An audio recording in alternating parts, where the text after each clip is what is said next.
Bonjour et bienvenue à cette troisième de Tout le Business. Nous nous sommes éloignés un petit peu de Toulouse. Cette fois-ci, nous sommes à Revel avec Gérard André, le directeur de la Cuisine des Anges, qui va nous parler de ce concept un petit peu particulier. Tout d'abord, bonjour et merci d'avoir accepté d'être avec nous aujourd'hui. Alors, la Cuisine des Anges, est-ce que vous pouvez nous parler un petit peu de qu'est-ce que c'est ? Alors, la Cuisine des Anges, en fait, est une entreprise de cuisine événementielle et qui a différentes particularités, deux essentiellement, trois même, on va dire trois.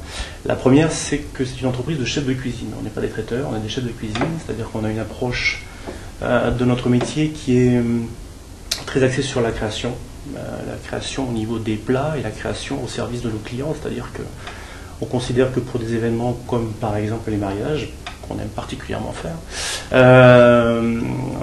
chaque mariage a la couleur, a la teinture de ce que sont chaque marié. Donc évidemment, il est d'autant plus intéressant de créer des repas qui sont à leur image et qui correspondent à ce qu'ils veulent faire de leur mariage. Voilà. Donc entreprise de cuisine événementielle, ça veut dire quoi? Ça veut dire que notre cuisine a pour vocation d'être un événement dans l'événement. Voilà. Le but, c'est que en général, quand on fait appel à nous, pour un événement qui est remarquable, ben on souhaite qu'on se souvienne du repas, qui est souvent l'élément central de l'événement. Avec une cuisine traditionnelle, il va être difficile de marquer les mémoires, donc il est intéressant d'avoir une stratégie de cuisine pour faire en sorte que les gens se rappellent du repas. D'accord. Concrètement, le concept déjà, c'est les cuisiniers se déplacent, vont demander aux gens ce qu'ils voudraient un petit peu. C'est une sorte de repas à la carte. Oui, complètement. De toute façon, le repas est vraiment à la carte, mais il faut savoir aussi oser. Je dirais que les gens, d'une façon générale, ont une vision ont une relation à la nourriture qui peut être teintée d'a priori ou de croyances. Je n'aime pas ça, ou je crois que j'aime pas ça, ou ceci ne va pas avec cela. Et donc, il faut aussi savoir sortir de ça. C'est-à-dire que si on se met complètement au service du client en réalisant ce qu'il nous demande, on ne va pas pouvoir l'aider à sortir de ce qu'il connaît. Et donc, on ne va pas l'aider à faire quelque chose de remarquable, quelque chose de hors-norme. Donc, on essaie d'avoir une grosse valeur ajoutée en proposant d'abord notre vision de la cuisine. Après, le client, effectivement, adhère ou n'adhère pas. Mais en tout cas, on propose clairement quelque chose de différent, de vraiment différent, et qui s'appuie sur cette stratégie, justement, de construction de plats qui peut satisfaire des tables de 150 ou 200 couverts, quelle que soit l'origine des gens, et quels que soient leurs a priori en matière de cuisine. Voilà.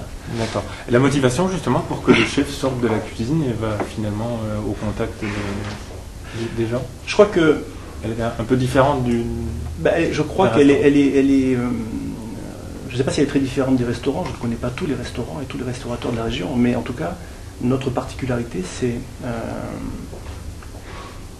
de savoir pourquoi on fait ça, pourquoi on nourrit les gens, pourquoi on travaille et pourquoi on se met au service d'événements qui sont en général des événements heureux. Et c'est vrai que le but premier pour nous, c'est de rencontrer les gens. On cuisine pour rencontrer les gens. Voilà. La cuisine n'est qu'un vecteur pour cela. On met la technicité, le savoir-faire au service des gens avec qui on va décider de travailler ou qui vont décider de travailler avec nous. Voilà. C'est une sorte de coach personnel pour un cuisinier finalement. C'est un travail d'équipe. Je veux dire qu'il y a. Nous proposons des choses. Qui sont originales puisqu'elles expriment la différence de notre démarche. Et quand on rencontre les clients qui entendent cette démarche et cette différence et à qui ça convient, on va faire un travail qui sera toujours remarquable. On va faire un événement qui sera remarquable. Donc c'est pour ça qu'on est aussi très attentif à travailler avec des personnes qui ont bien capté l'esprit de la cuisine des anges. Voilà. Par rapport à ça, il y a des petits menus qui sont déjà... Alors, qui donnent un aperçu de ce que vous pouvez faire. Il y a sur le site internet effectivement quelques exemples de plats, sachant que parce que sur le site internet il faut bien mettre quelque chose, il faut bien mettre quelques exemples de plats, mais quand je parle de création, c'est quelque chose qui est systématique. Je veux dire que quand on reçoit le plus souvent, les gens sont très habitués à envoyer des mails en demandant des devis par internet. Et ma réponse est toujours la même. Je veux dire, on ne fait pas de devis par Internet. Je ne vais pas, on va pas être un énième prestataire qui va vous donner une liste de plats avec un prix en face. C'est pas ça qu'on vous propose. Ce qu'on vous propose, c'est de vous rencontrer, de vous écouter et de construire une solution avec vous, quelque chose qui vous correspond, quelque chose de vraiment différent. Et puis aussi, il faut se donner le temps d'expliquer notre différence. Et c'est pas en envoyant un mail par Internet avec un devis qu'on peut le faire. Ouais. Donc, cette différence, je tiens systématiquement à l'exprimer pour que le client soit vraiment en mesure de se rendre compte de ce qu'on lui propose, de notre différence. Voilà.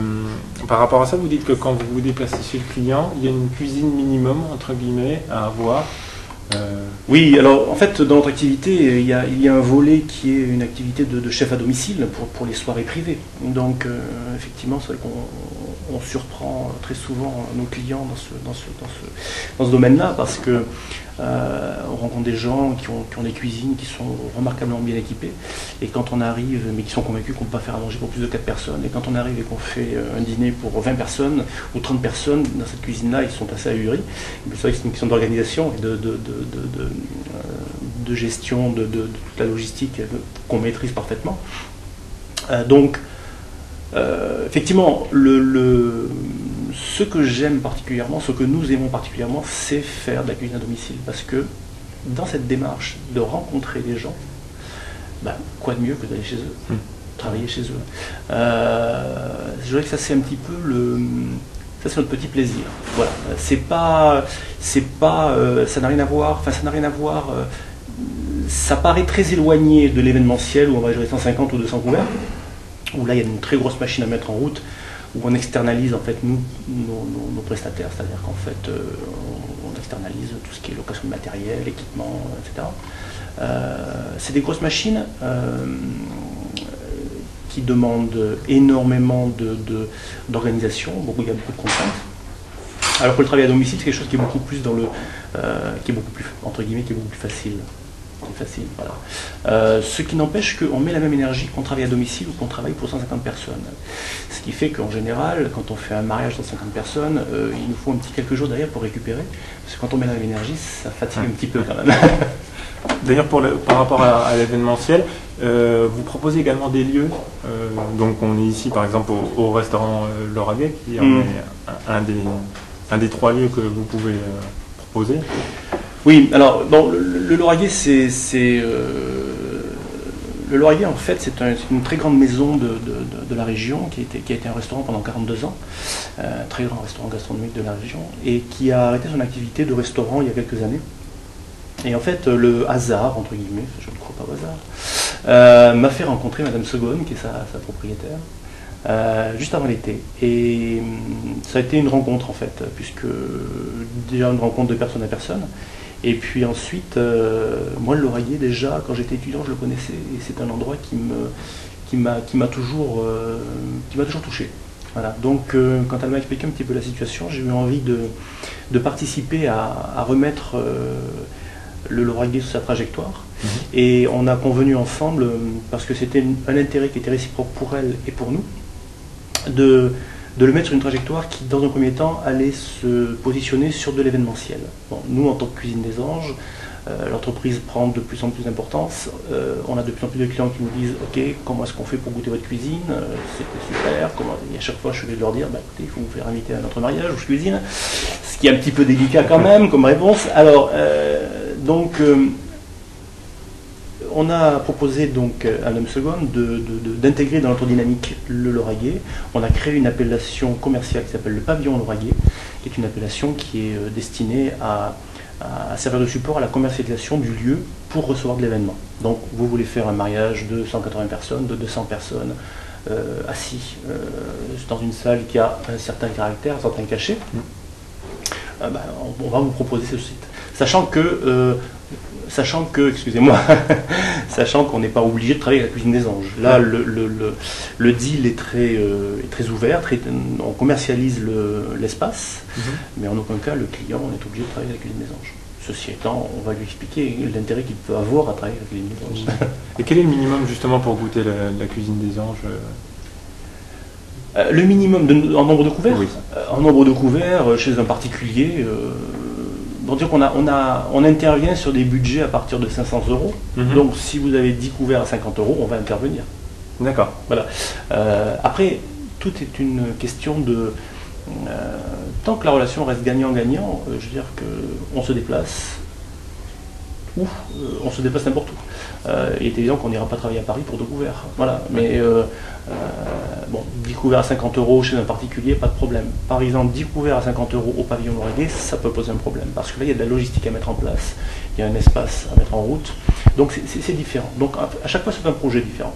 D'accord. Justement, on parle de Paris. Quel est votre rayonnement Bon, pour l'instant, le rayonnement, c'est une centaine de kilomètres autour de Toulouse. D'accord. On va passer à l'actualité. Vous avez la venue d'un nouveau chef là, qui va venir pour un repas déjà prévu de Noël et de Nouvel An. Alors, juste un petit résumé, je vais essayer d'être rapide. J'ai un passé de chef d'entreprise. Jusqu'à 40 ans, j'étais chef d'entreprise. Mais je suis un chef autodidacte, puisque j'étais dans l'informatique jusqu'à 40 ans. Et dans cette période de ma vie, mes associés étaient des associés parce qu'il fallait avoir des associés. J'ai rencontré un homme extraordinaire qui s'appelle Christophe Topard quand j'ai changé de vie après mes 40 ans.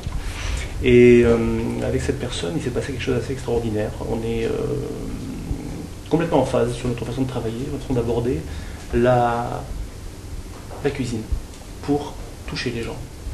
Et ce monsieur est un très grand chef de cuisine, puisque c'est un monsieur qui a travaillé les grands de ce monde, qui a travaillé entre autres pour M. Chirac, pour M. Mitterrand, pour M. Sarkozy, pour les princes les princes des Émirats arabes. Bon, la liste est très longue, sur le site internet on peut trouver toutes ces références. Et donc Christophe a décidé de nous rejoindre parce que cette approche humaine de la relation client est quelque chose qui le touche complètement et il l'intéresse de mettre son savoir-faire et sa technique au service de cette démarche-là. Donc il va nous rejoindre et pour inaugurer son arrivée en Midi-Pyrénées, nous avons mis sur pied un réveillon de Saint-Sylvestre qui va être une soirée de prestige dans laquelle on va montrer tout le savoir-faire de la cuisine des anges en matière de gastronomie.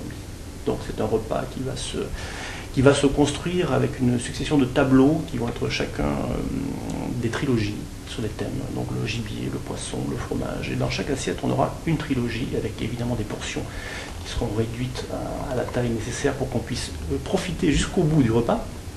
Mais il faut que ce soit un feu d'artifice. Voilà, c'est-à-dire qu'on va avoir, chaque assiette, il y aura une trilogie avec 3 choses différentes dans l'assiette. Voilà. Donc si on veut en savoir plus, il faut aller sur le site internet. L'événement se passera bien entendu au pavillon Lauragais. Ça sera une soirée de prestige avec de très très belles animations. Ça sera une soirée habillée. On veut marier le beau et le bon. Et on veut essayer de faire en sorte qu'on parle de ce réveillon dans la région Midi-Pyrénées. D'accord. Bah, si vous voulez goûter un repas des présidents, vous savez où aller. On va repasser rapidement à la dernière partie de l'émission, revenir sur l'actualité économique de la semaine dernière. Il y a quelques petits points importants. Un qui fait énormément débat en ce moment, c'est la suppression de la taxe professionnelle. C'est une perte pour certains, un soulagement pour d'autres. Vous, quel est votre avis sur celle-ci ? Je crois que chaque entreprise, en fonction de son activité,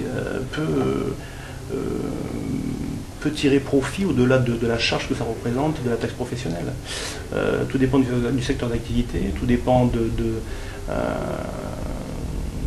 la politique salariale de l'entreprise.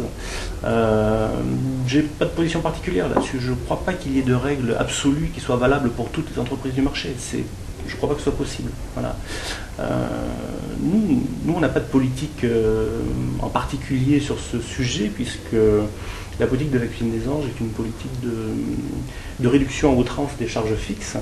Donc, nous externalisons toute notre activité. On prend des sous-traitants systématiquement. Donc, en fait, il n'y a pas de salaire. Dans la cuisine des anges, il n'y a pas de charge fixe. Il n'y a pas d'investissement à amortir.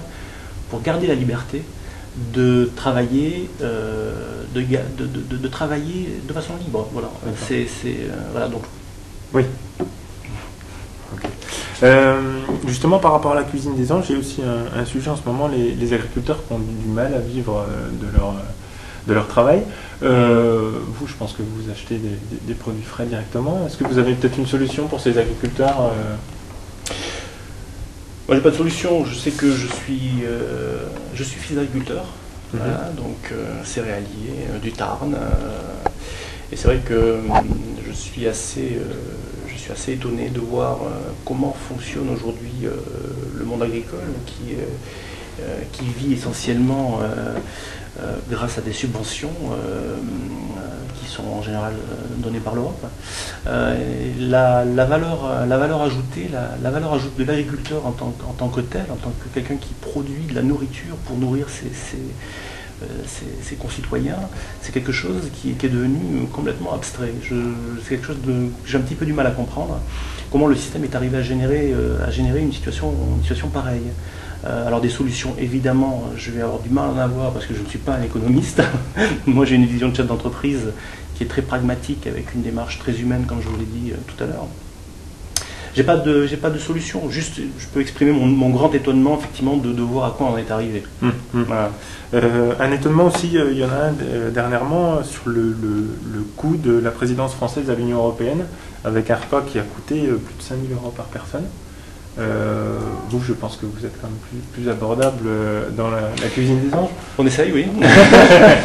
On essaye, mais moi je ne ferai pas partie des personnes qui sont choquées. Je crois qu'il y a une forme de justesse dans ce monde. Je crois que je ne veux pas m'arrêter à des jugements de où c'est trop, où c'est pas assez. Fondamentalement, ça me choque pas. Si ces 5 000 € ont été versés pour ces repas, c'est que quelque part ils existaient. Si les gens ne sont pas contents du politique qui a mis en place ce type de solution, ils peuvent s'exprimer. Moi, sur le fond, je ne suis pas choqué. Je crois fondamentalement qu'il y a une forme d'abondance dans ce monde. Je ne juge pas les grands ou ceux qui manipulent des sommes d'argent qui paraissent très très importantes. Je crois qu'on est tous capables de générer des profits dans nos vies, dans la mesure où on se donne les moyens. D'accord. Je vous remercie Gérard André. Donc, je le rappelle, directeur de la cuisine des anges. On va se retrouver la semaine prochaine pour un prochain numéro de Tout le Business. Merci, au revoir. Merci.